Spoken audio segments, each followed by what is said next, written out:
رسول اللہ پھر پڑھو لا الہ الا اللہ محمد رسول اللہ. بہت سارے لوگوں کو کلمہ بھی نہیں آتا. کسی کو کون کلمہ سنا سا وہ سناؤں گا نا جی. کب؟ پھر سناؤں گا. پھر تو کسی کو کون مائیا سنا تھا 4 ٹپے سنا تھا. بولو سبحان اللہ. مائیے سارے آنے کلمہ نائی کو لو سیٹ کرا کے محمد کا کلمہ تجھے آتا نہیں. پھر کہتے ہو جی پتر میرا سر کڈو ہو گیا ہے قد اس کا مچ اچا ہے پر آتا ہے لالا بکواس کرنے. کیوں؟ کلمہ تو نے خود بھی نہیں پڑھا, کلمہ تو نے بچے کو پڑھایا بھی نہیں ہے, لیکن پڑھنا کیسے ہے؟ آپ یہ یاد رکھو کلمے کی ریکوائرمنٹ کیا ہے, کلمے کی ضرورت کیا ہے. غور سے سنو, کلمے کی ریکوائرمنٹ کیا ہے؟ کلمے کی ریکوائرمنٹ 2 ہے. کتنی ہے؟ 2. پہلی ریکوائرمنٹ سنو, جب آپ پڑھتے ہیں نا لا الہ تو آپ اعلان کر رہے ہو پروردگار تیرے علاوہ کسی سے نہیں مانگیں گے, تیرے علاوہ کسی کے سامنے نہیں جھکیں گے, تیرے علاوہ کسی سے بھیک نہیں مانگیں گے. کہہ تو رہا ہے منگدا ہر کسی کو ہے. بجلی کا بل آ گیا گوانڈیاں کو مانگ کے لو مہینے تو بعد پہلیاں چاہ دے سن. ہر بات میں آپ ہڈی نکالتے ہیں, ہر بات میں. ہماری زبان کچھ کہہ رہی ہوتی ہے اور دل کچھ کہہ رہا ہوتا ہے.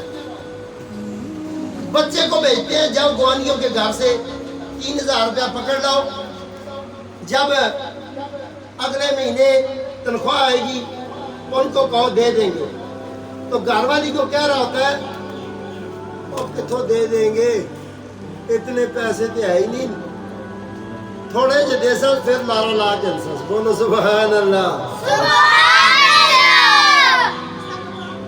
تو صاحبان عزیز علی وقار, جھوٹ بولنے والے کے ساتھ بھی جھوٹ ہوتا ہے. وہ جس بندے سے پیسے مانگنے گیا ہے وہ بھی آگے سے کہتا ہے تھوڑی دیر پہلے آتا پترا ابو کو جا کے بتانا ابھی میں نے پیسے کسی کو دیے ہیں, حالانکہ بٹوے میں پڑے ہوئے. تو کیا پتا چلا جھوٹ کا جواب بھی جھوٹ ہی ہوتا ہے, سچ کبھی بھی نہیں ہوتا. اس لیے صاحبان علی وقار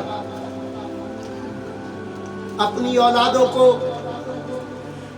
کلمے کی 2 ریکوائرمنٹ سے بتلاؤ.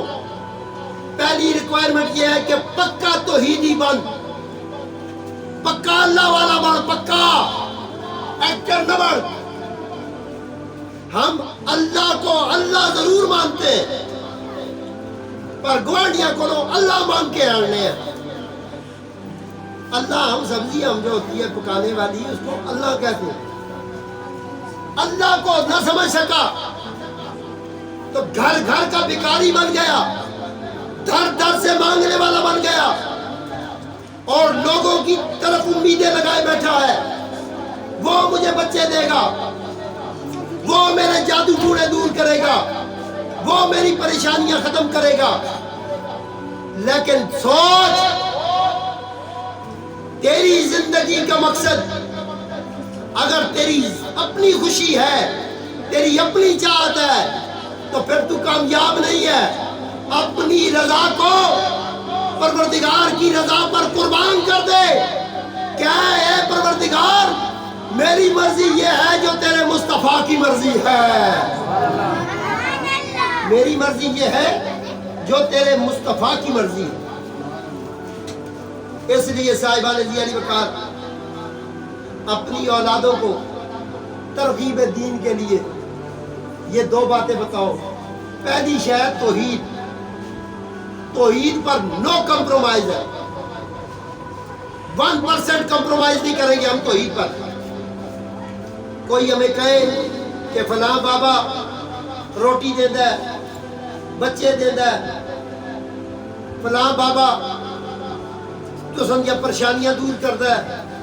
بھائی صاحب بابا رستہ بتا سکتا ہے، بابا دے نہیں سکتا۔ بابا پل تو پار لے جا سکتا ہے، تیرے لیے پل بنا نہیں سکتا۔ پل تب بنے گا جب تو اپنے نیک اعمال اللہ کی توحید والے لے کے کہ خدا واحد و یکتا ہے، اس کے علاوہ کوئی خدا نہیں، یہ تیرا ایمان پکا ہو جائے۔ اور پھر دوسری اس پر سند ہے، جو سرٹیفکیٹ ہے، جو آخری میڈل تیرے گلے میں پڑتا ہے، اور اس کے بعد تو سرزمین اسلام پر قدم رکھ دیتا ہے، اور تیری بستی ایسی بن جاتی ہے، تیری زبان میٹھی ہو جاتی ہے، تیرے ہاتھ سخاوت بولتے ہیں، تیرا دل یقین الہی پر پکا ہو جاتا ہے۔ ایسے میں تجھے دین اسلام کی جب لذت ملتی ہے تو تیرا یقین یہ ہو جاتا ہے کہ محمد اللہ کے رسول ہے۔ بولو بھائی سبحان اللہ۔ محمد صلی اللہ علیہ وآلہ وسلم اللہ کے رسول ہے، تو رسولوں سے عداوت وہی کرے گا جو توحید کو نہیں مانتا، وہی اللہ کے احکامات کی مذاق اڑائے گا۔ نماز پڑھے گا تو دکھاوے کی، روزہ رکھے گا تو تجارت کا، حج کرے گا تو تجارت والا، جہاد کرنے جائے گا تو لوگوں کے سامنے واہ واہ کے لیے۔ تو کلمے کی میجر ریکوائرمنٹ ہے اقرار باللسان و تصدیق بالقلب۔ ایمان یہ ہونا چاہیے زبان جو کچھ کہتی ہے اس کے اوپر دل سگنیچر کر دے۔ بولو سبحان اللہ۔